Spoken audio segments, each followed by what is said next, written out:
Welcome to the Pursue Your Spark podcast. We bring you the best tips and solutions in fitness and nutrition to lead a healthy lifestyle. This is the podcast that shows you how you can unlock your potential and why it matters to ignite the spark in your life. And now your host, Heike Yates. Well, hello there and welcome to another episode of the Pursue Your Spark podcast. Before we dive into today's podcast, let me tell you about the 7-Day Ignite Your Spark Planner. It's a 7-day online accountability program where each day you take small steps to take control of your day. By applying specific and measurable techniques, you will feel energized and reduce your stress by prioritizing the balance in your life. The program is sent directly to your inbox once you pay, and you have instant access to the 7-Day Ignite Your Spark Planner. The planner includes a downloadable planner, 8 worksheets. You receive a short daily video to help you with each assignment, a daily motivational email, and exclusive access to a private Facebook group with daily Q&A where I personally guide you through the program to help you succeed. I will put a link in the show notes so you can get your hands on the 7-Day Ignite Your Spark Planner. Are you ready to dive in?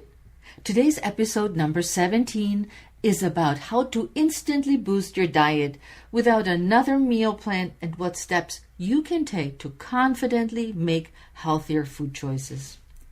Many women think that meal plans are the answer to their prayers in transforming their body and their diet. And you see the promise advertised everywhere. You may have tried diet after diet and just got on another diet because the last one did not produce the results you desired.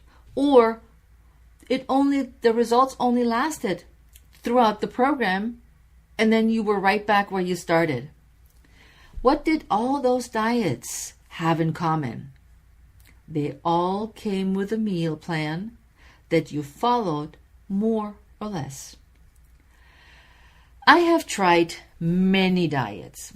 And the reason I try diets is because my clients say, Heike, what about, I'm not naming names, about this particular diet? Is it going to work? Is it going to bring the results that I want? So I decided the best way to prove and check stuff out is to put myself on those diets. Every one of those diets came with a precise meal plan.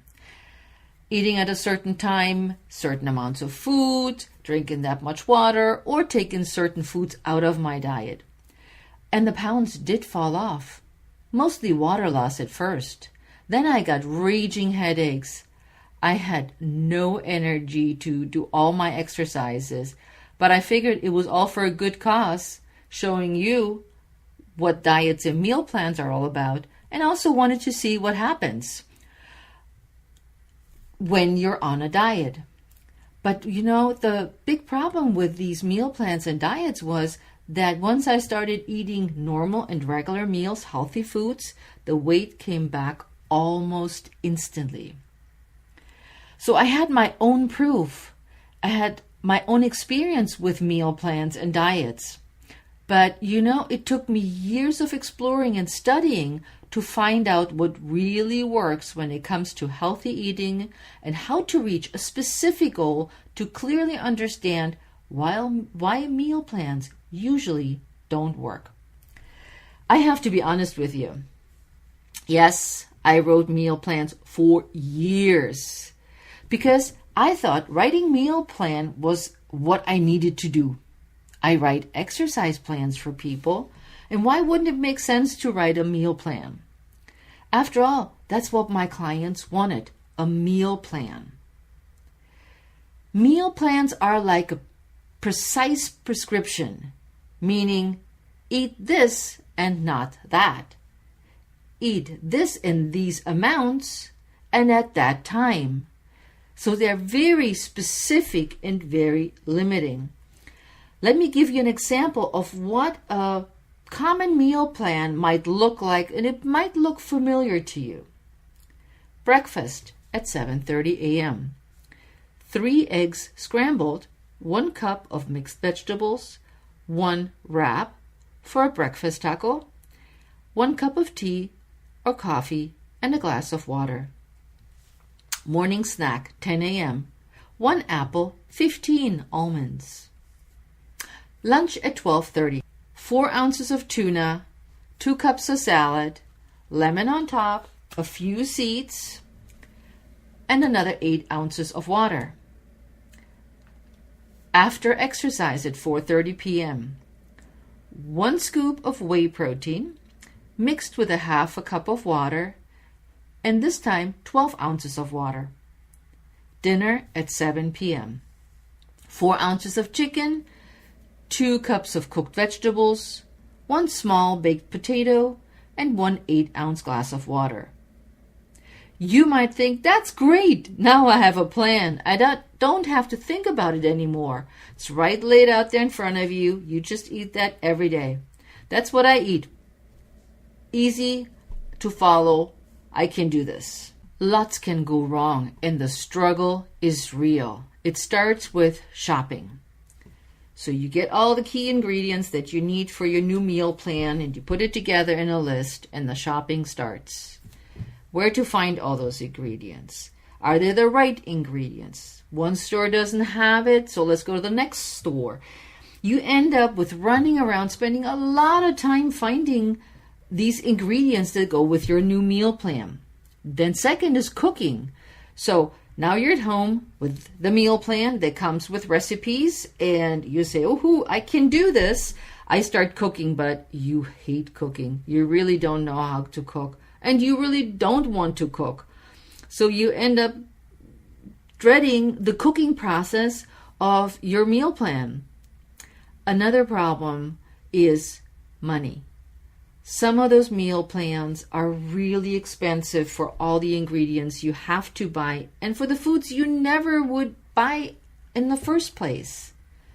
And lastly, nobody in your family wants to eat what you cooked. They look at it and they just crinkle up their nose and say, nah, thank you, I'm going for the peanut butter jelly sandwich. It's happened to me, so the struggle is real. Let's look at some of the most common problems with meal plans. Number 1, you don't stick to the meal plan no matter how determined you are, and your life just gets in the way. You get busy and you didn't buy all the food on the list. You ran around, you tried, but you just couldn't get it together.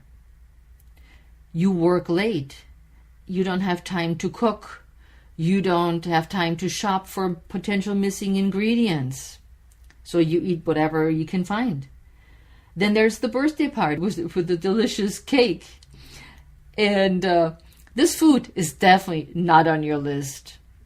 Then the kids get sick. I remember when my kids got sick, it was chicken noodle soup time. Chicken noodle soup for days until everybody was healthy. I'm sure a chicken noodle soup is not on a meal plan. And then the most tricky part I find is when you go on vacation. On vacation, you want to relax. You want to distress. You don't want to think about, should I eat this? Should I not eat this? Oh, I can't eat this. And that takes away from your time relaxing. And so you're already defeated saying, well, I'm on vacation. I either don't go on vacation, or I stick to my meal plan. But these struggles are real. It's normal, and despite your best intentions, you're not able to stick to the meal plan because it's so rigid and it doesn't fit your lifestyle. Then what happens is either nothing happens or you gain weight instead of losing. Number 2, you follow the meal plan to a T for eternity and you don't get results. Meal plans are intended for short duration. It's not a lifelong way of eating. They're designed for short-term goals like getting ready for a wedding or an athletic competition. Our body can adapt to a rigid plan of eating for a short time, but not in the long run. Eating a restricted diet for too long can lead to disordered eating or nutrition deficiencies. Number 3, you follow the plan, and looking at the meals you're supposed to eat makes you wish you never started. You don't like the foods on the list. The meals are so repetitive. The meals don't make you feel better, more energized, and you're not seeing results as fast as you thought. You conclude that eating healthy sucks and it's way too hard. Sometimes precise meal planning is necessary to reach the goal, like I said, for a wedding or for a competition. I used to be a competitive bodybuilder, and when I was getting ready for my show, I had to do exact meal planning to the ounce.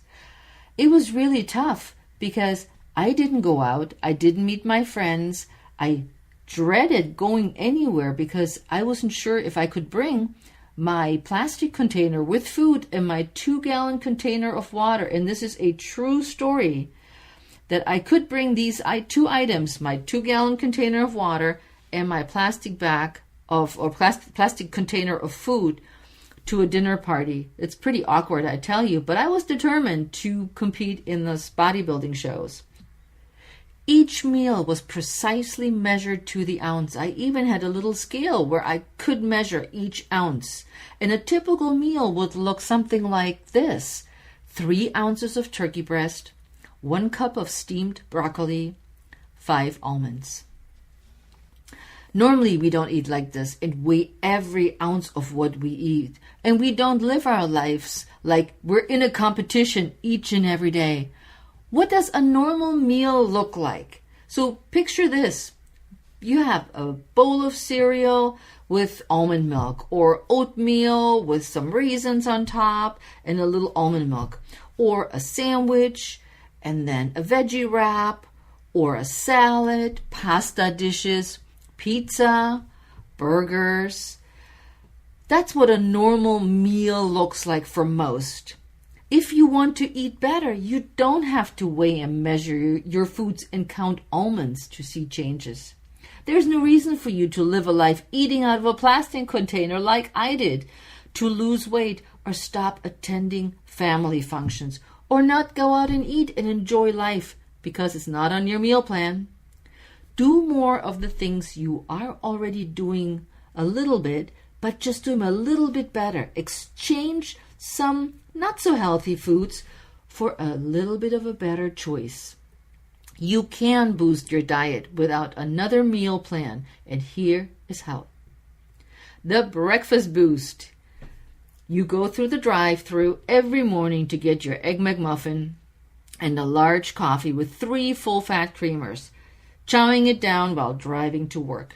You get to work hungry because you don't even remember that you ate. Let's try this instead. Replace the Egg McMuffin with a whole grain muffin, the large coffee with some lower fat version of creamer, and grab a yogurt for protein. Then you sit at your desk eating your muffin and yogurt while reading your email. You're still distracted by reading your email, but you definitely upgraded your nutrition choices. This is a terrific start. The lunch boost.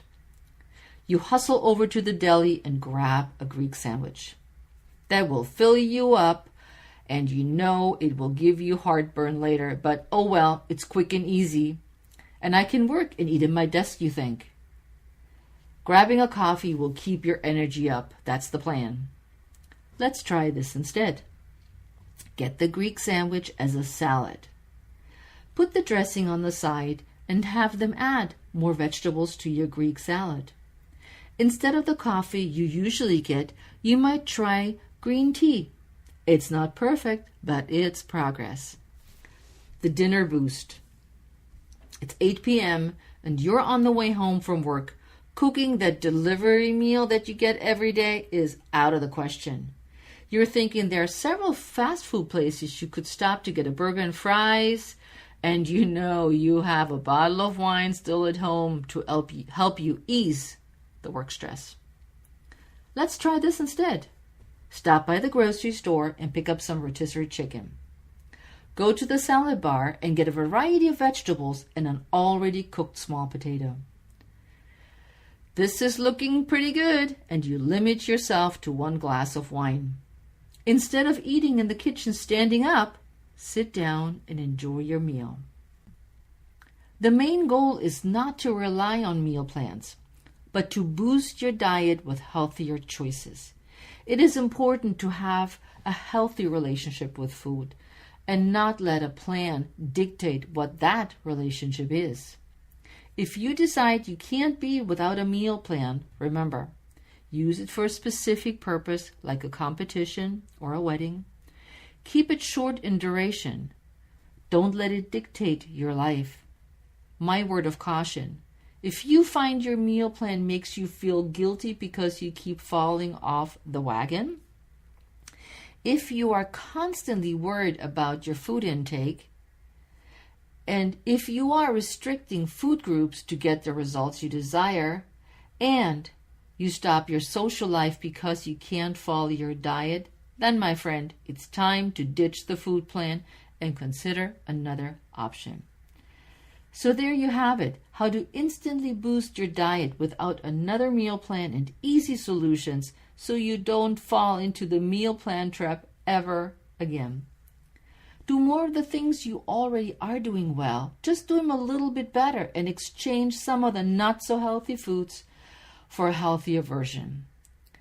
We're not looking for perfection, but lasting results and healthy, sustainable habits. You no longer have to rely on a meal plan to help you lose weight or get in shape, but an easy-to-follow strategy of eating a bit better each day, as I showed you today. So there you have it, my friend. If you found this helpful, then you might like my 7-day Ignite Your Spark Planner. The link is in the notes.